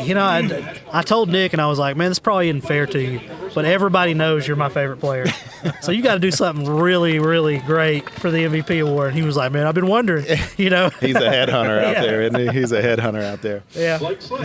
We've had a great week. We had Red Ribbon Week this week in school, and it's a drug and alcohol awareness program, and it's just an opportunity for kids to dress up, have some fun, and around the concept of making healthy choices. And we have a pretty neat night out here with Michael Waka. We're retiring his jersey we're tonight. gonna have him on here in just a minute. Yeah, he's just next door there. So. I saw you over at Harvest Texarkana, which is one of my favorite things in town. What were you doing over there? I'll tell you what, that's a really special place that takes care of a lot of people in this area. Harvest Texarkana is an organization that is a food bank basically in Texarkana, and I had my weekly cabinet meeting over there on Monday, which was National Make a Difference Day. And so as my cabinet, we went over there to make a difference, and so we put I don't know how many hundred bags together for kids. They I think they serve 8 or 9, 10 counties around here, and serving or providing food for our kids, and we felt like that was a worthy way to make a difference that Pleasant Grove ISD Central Services could contribute to. So we're really proud of that. Awesome. Well, it's been a big sports week, from what I hear. You know, the volleyball team had a big win on Tuesday. I've seen many of their games, and that was the best game that I'd seen them play all year long. I mean, they were sharp. Paris never could get in a rhythm. I think it gave Paris their first loss in district, and that really is a great game to thrust them into the playoffs. Was how good Paris was. And they are. They are good. They were undefeated up until that point, and they're going to make a long playoff run. But I'm going to tell you what, Coach Colvin's had our girls ready, and they played, made plays. Intense. Super made intense. plays. It was a lot of fun to watch. Cross country, they went and competed at regionals and competed well at regionals. Unfortunately, we're not going to state, but they made it out of district level and made it to regionals, and we're going to grow that program and make that program state worthy. I tell you one thing, I think my son may be coming over next week or something. He keeps talking to me about the show y'all have coming out. Yes, sir. Aladdin Jr., our drama department, is putting it on here at the high school, and it's free. It's free to everyone, and I think she has 6 or 7 shows that they do over the next couple of days, and it's free to anyone that wants to come. I think you do there's a process to get tickets to it, but again, there's no payment, and I think they packed the Performing Arts Center out almost every night. Tell me the show kind of starts in the parking lot. It does. It's just like going to Disney World. You know, I walked through the Performing Arts Center yesterday, and it does not look like the Performing Arts Center. It is. I hope you're able to go. You will just see a different place. A different place when you walk in there. I came to one about 2 years ago, and it's one of the most impressive shows I've ever seen. So the word is this one is bigger. Really? It's bigger. So we're really excited about that. Senior night tonight, and the opportunity to recognize all the seniors. Great senior class. They're doing great things for Pleasant Grove. Band, showstoppers, cheerleaders. Yeah. That's a big group. I tell you what, the showstoppers, they are very impressive. And Tori DePriest provides a lot of leadership for them. And then Chloe Carpenter, their captain, is an amazing leader. I think right now she may be the salutatorian in her class and just rocking and rolling in her life. And she has a great family. Her family actually, they provide the food in the press box on Friday nights, and they're at everything. And her dad actually writes an article that you see on Facebook every Friday about Pleasant Grove and gives a little history to it. It's a lot of fun to read. Well, you're retiring Michael Walker's jersey tonight. He's about to come on the show here in about a minute, and we're kind of excited to have him on. First professional athlete we've had on, but this is the first time y'all have ever retired anyone's number? That's what I understand. But I'm going to tell you what, we're really excited to be able to do this for him. He has done some special things in professional baseball, and what's really exciting also is we have his brother. Who got drafted in the XFL, but we have his brother here with us, and we want to keep him around here a long time because he's an amazing educator and mentor and leader for our kids. So that the Walker family, they're pretty special. I'm going to have to speak up for him so he can get a statue like mine built here. So I'm having a statue built at Texas High. That's my story. I think he had more than a 7-yard punt return. Well, Mr. Pirtle, we appreciate you coming on. Post game. Come see us right off the bat. I'll do it. It's going to be an emotional night. People started getting here early for it. After watching Pep Rally, I'm kind of sad to see him go. Yeah, I've only known him a few months. I know, special group, and we're just. I just want to tell you guys thank you for for being here for Pleasant Grove. Absolutely. Well, we'll see you post game, brother. All right. And we love coming out. All right, brother. What's up? How you doing? Yeah, Michael Walker. I've never asked anybody to sign a baseball. Do you do it? You do it with a Sharpie or a pen? Pen on baseball. Yeah. Can I get just one with you and then to TXK game day? TXK game day. I can do that. We're on the desk and we have Michael Walker here, and of course, I got to make him sign autographs before we get started. I'm sure he's used to it, though. Do you hate it just yet? No, not at all. Don't ever get tired of it? I still think it's crazy people want this thing. I'll tell you that. Well, Craig beside you, he's getting a statue made after him over at Texas High. Yeah. Appreciate that, brother. Let's go. Yeah. 7-yard punt return got you to the Texas High Hall of Fame. Let's go. Love that. So, man, before we get on Pleasant Grove, what's up with this World Series? That was a great one, wasn't it? Hey. I mean, we got everything we wanted. Got it 7 games. Had some pretty dang good pitching matchups, some drama there late inning games, and got to see Scherzer in Game 7 once we thought he was out. But I was pretty excited about it. I wanted to just go in and see a good series. I didn't really care who won, but no, I mean we got everything we wanted for it, that's for sure. Tony flew up. Went to Washington. Yeah. Oh, did you go there for it? In fact, I flew up and watched you this year. Oh, did you? St. Louis? No, San Diego. Oh, okay. I don't blame you for going there. Yeah, so that's a beautiful place, though, man. Oh, that's one of my favorite places to go play. And to be honest with you, I didn't even know you was pitching, man. I saw you on the mound. As I told all the boys, I said, he's on the mound tonight. Everybody got excited, so it was a great experience. So. Hey, that's a small world right there, man. Is it too early to know where we're going to see you next season? I would say so. Can we get you to make the LeBron James? Where you're taking your talents to? Hey, I'm 2 days in free agency now that the World Series is over, so I'd say it's a little too early to know. So I'm thinking like Globe Life. Globe Life would be a good one for me. Right, somewhere around Arlington area. New ballpark down there. I agree with that. Yeah, close to home. You don't want to play close to home. People will harass you about tickets. Get your number out. Right. Yeah. I only get 1 free ticket, guys. No, my family's awesome. That's awesome. Well, man, you're getting your jersey retired tonight. That's got to be just a great phone call to get. You know? Oh, yeah. Hey, it's an extreme honor, I can tell you that. And, whenever my brother told me that, they were thinking about doing this and was seeing if I was going to be home at this time and saying that they want to retire that number, I was just immediately thought back to this place, Pleasant Grove, Texarkana, everything about this place. And, I mean, just nothing but good memories with going to the state finals there down in Austin a couple years.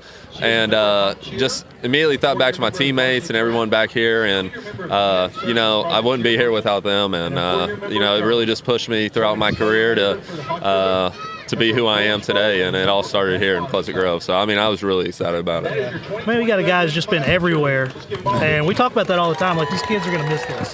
Oh, yeah. And I doubt we're going to see any jersey retirements, like yours. But from my understanding, it's the first time it's ever been done here at Pleasant Grove.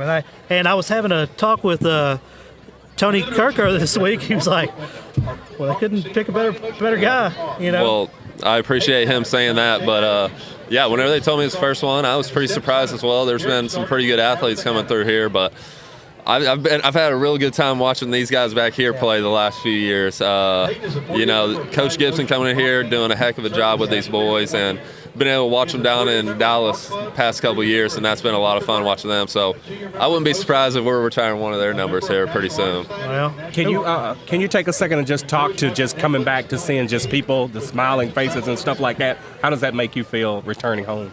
Oh, it's awesome.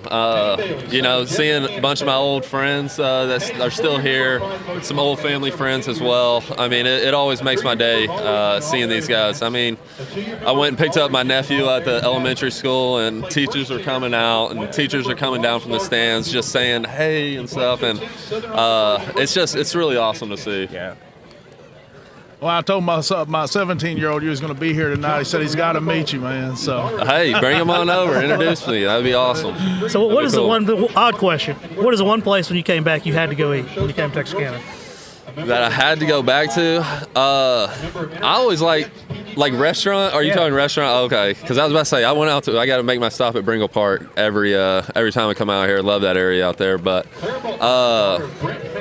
man, I don't know if I got that one spot. I like going to this, to Tamales, probably. I got to hit up Tamales lunchtime. So you know mine is Pizza King in Longview. Pizza King? Yeah. Absolutely. I don't know. You don't know nothing about Pizza King? I don't know about. Oh, you're missing out. Hey, jeez, man. Hidden gems, I guess. Yeah. that's the reason I look the way I do.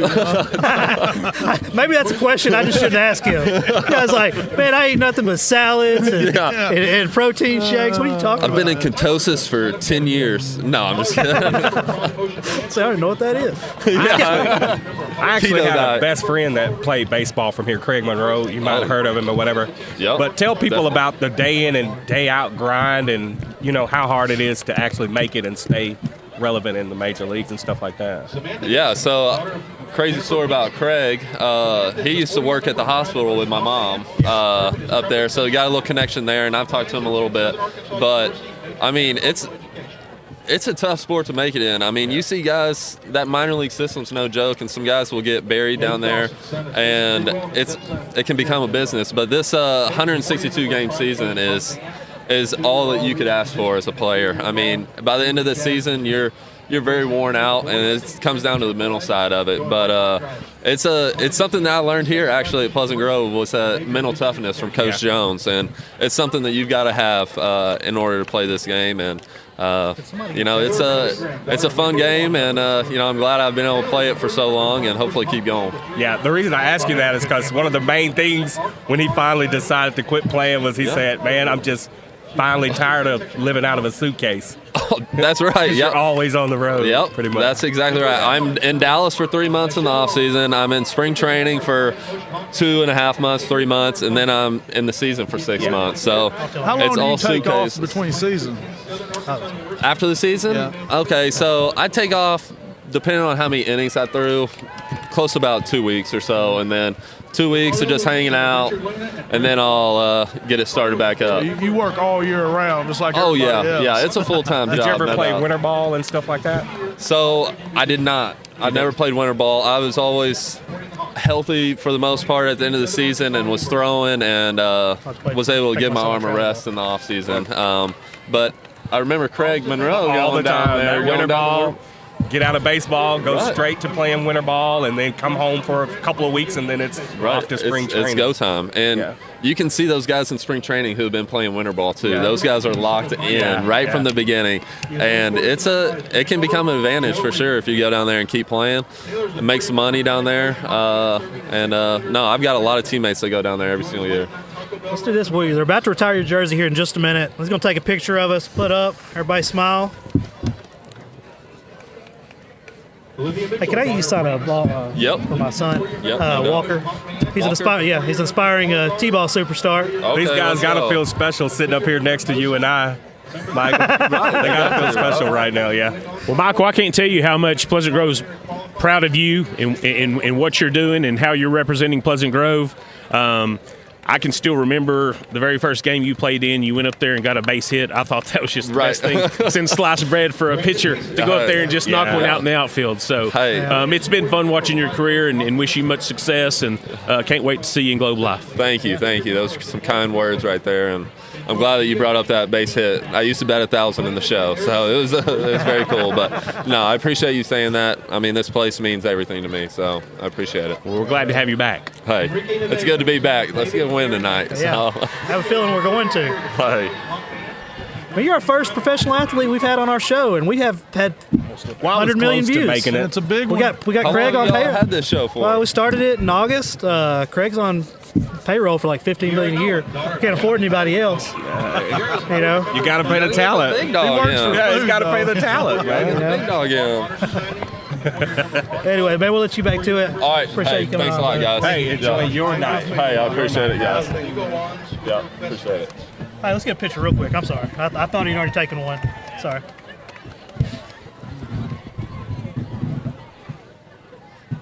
Oh, yeah. All right, we need a 110 camera. Appreciate it, brother. Member of Pride and Motion Hawk Band, a 2-year state solo and ensemble qualifier, a 4-year member of Color Guard, serving as captain, a 3-year member of KX, a 2-year member of HOSA, and a 3-year member of Jago. I guess go. We're going to do some more here. Yeah, I guess Jay bounced. Let me get my buddy over here. Well, let's talk. Just kind of. Tony, you want to jump on the end? Be sure we have a camera because they're going to jump on that end down there. Tony's going to jump on that end. I got to get down on this end by my buddy. We'll just kind of talk about what we're seeing, you know. okay. What's up? What's up, guys? You giving 5 out? Quan Tran, son of Van Loo and Quan Tran. Quan is a 4-year member of the Quan. Promise you it'll be in midfield. It'll be in midfield. Can I get a 5? Enjoys fishing, watching Netflix. We're back. So we are back. Man, Tony, how does that finally got our first professional athlete on? Didn't have to bribe him or pay him. I thought that was great, and I'll be honest with you, I'm glad of who it was. I think that's a big one for the first one. I've enjoyed watching him through his high school career. I was lucky enough to fly up to San Diego this year and watch him pitch a game, and that was, my kids and my family were loving it, so it was fun. I mean, it's got to feel really good to come back to where you went to high school, get your jersey retired, see all these smiling faces and stuff like that. Activate this for me. Morgan's passing out hand warmers. I can't get this hand warmer to work. Oh man, it's just dirty. But man, this so they've had all the seniors coming out from Showstoppers band, the football team. I think Jackson Cobb might have been the first one I saw come out. Man, it's a special night for these guys. Man, I can remember back to my senior night. Seems like it was forever ago, but. Yeah, it really hadn't been that long. It seems like it was yesterday to me. I don't realize it's been long until I look in the mirror. Yeah. I tell y'all, it got cold on us quick. Yes, it did. I remember earlier saying, it's not really that cold out here. It is cold. It's cold. Now, The hat, the gloves went on fast. I know. I wish I'd listened to Jennifer. Oh, was that supposed to come out of the bag? Is that why it didn't work? Yes. I didn't know. I never used these before. I'll just go ahead and you're let Spring Hill know that he did not go to school down there. Let me tell you, I got so much street cred. I was like, man, I need a Spring Hill helmet. I'll pay for it. He was like, no, man, anything for you, and just gave me a helmet. Look at That's what kind of street cred I got. He didn't keep your locker, though. Huh? He didn't keep your locker down. No, he didn't know.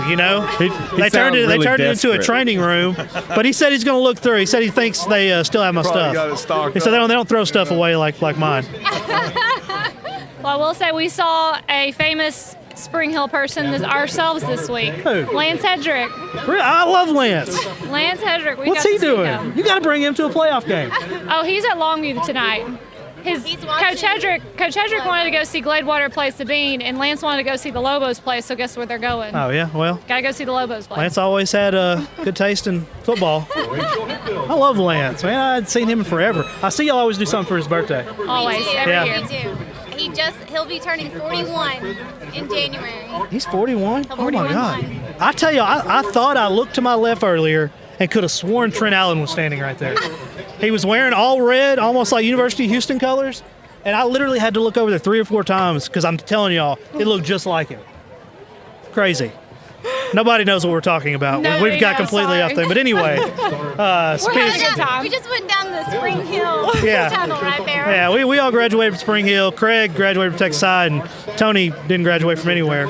But, no, I'm just kidding. Tony graduated from the College of Money Making. The number 2 roofer in the Arklatex. Yeah, well, Tony's actually out of the top 5 in roofing. Wow. You know, they actually have a category out right now. I'm going to have to. Tony's not listed in roofing; he's listed in home improvement. I guess I'm going to have to go on referrals. I think I'm going to have to go 25-1 instead of 10-1. Tony, is that going to hurt your business at all, not being a top 5 roofer? I don't know. It comes from a really credible source. I told Tony over this year, I said, yeah, man, you know what a great comeback would be? Like, what? Like, man, just say, man, I was doing great till I came on game day. Career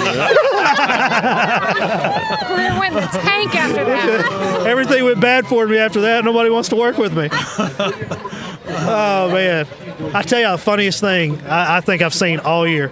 Tony walks up to this guy in Hooks. And he's like, man, I roofed your house. And the guy's like, you did? And he's like, yeah. He's like, man, it's got a leak in it.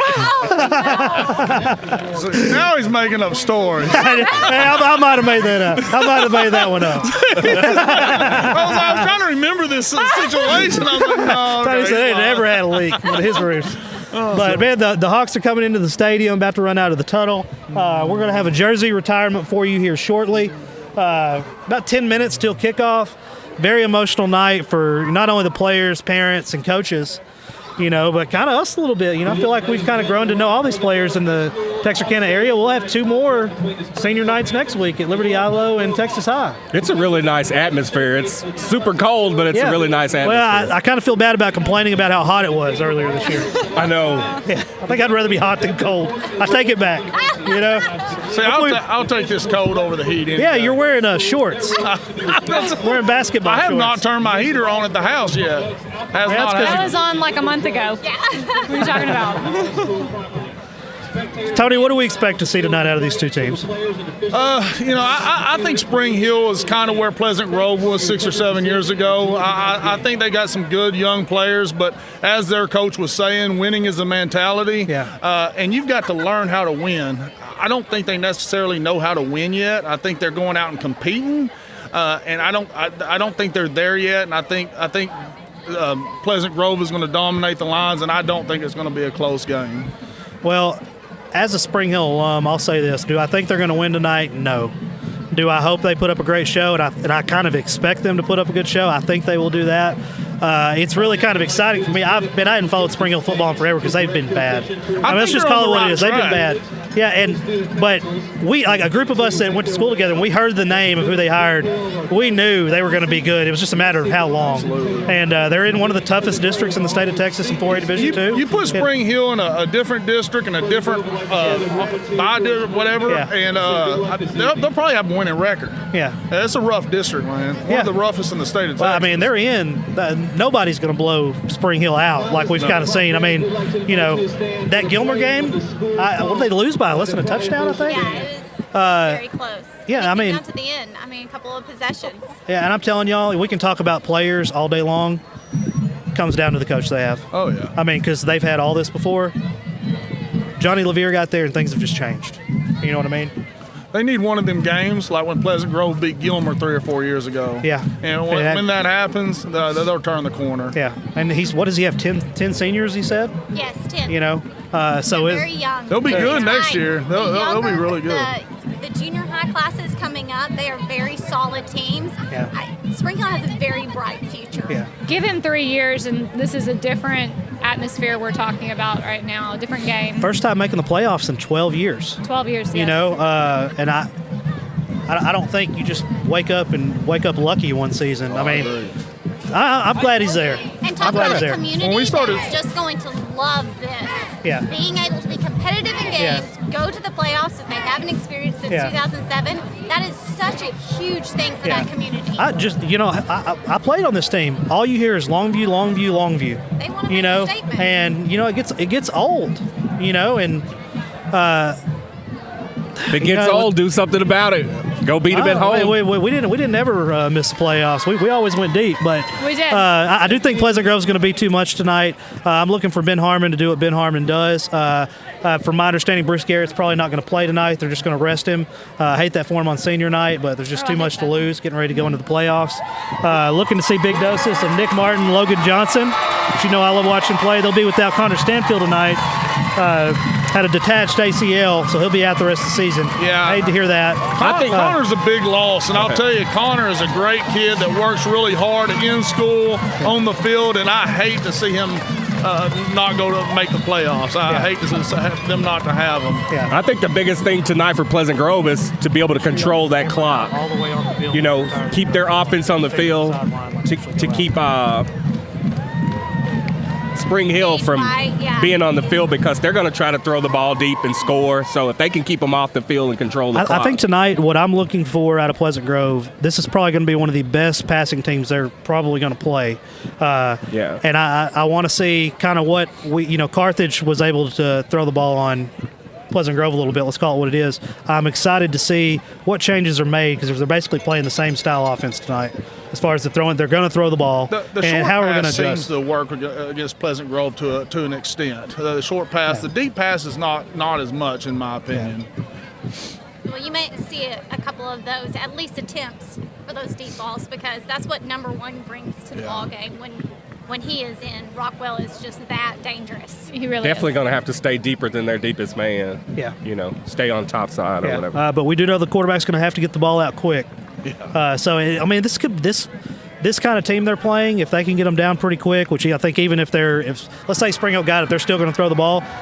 Landon Jackson could have a 4-sack game tonight, which we've seen out of him before. I can see that happening. Yeah. So I'm kind of excited to. I can't believe the season's gone by so fast.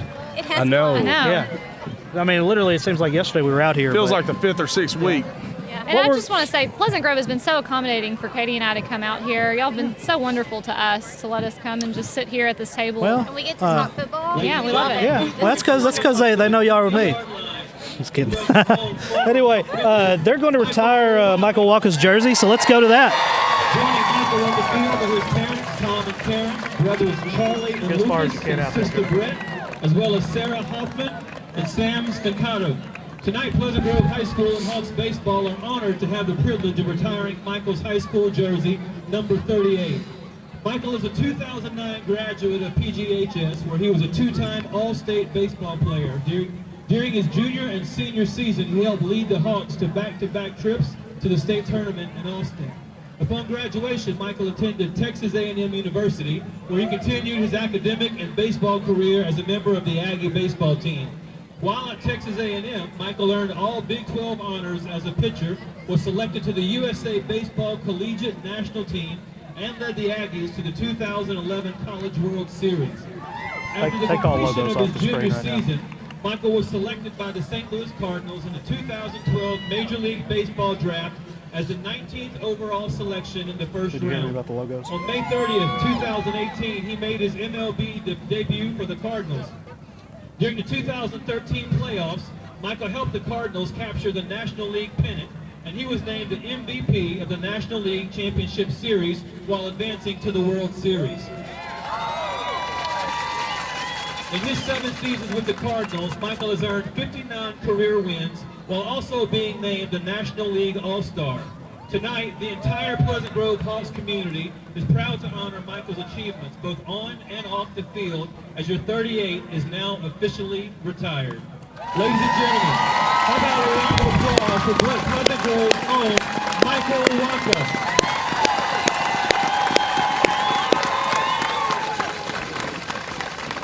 Hey, people can't even stand up. Give him a stand up.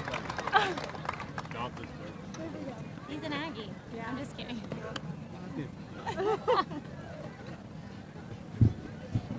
No, this is special. What was that thinking? I was going through your pitch, Jay.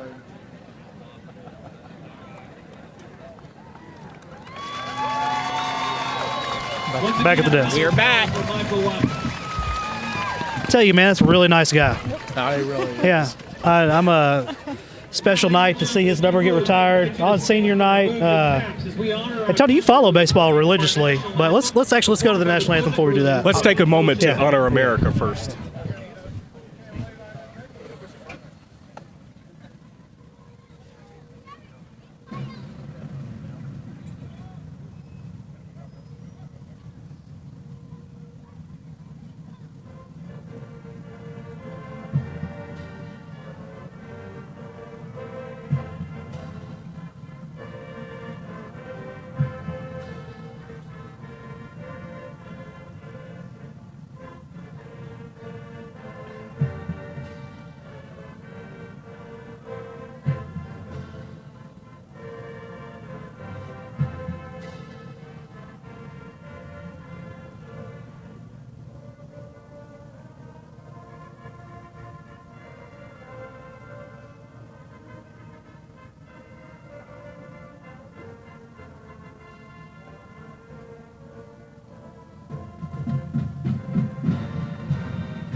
We hope you enjoyed our pregame show, senior night here from Pleasant Grove.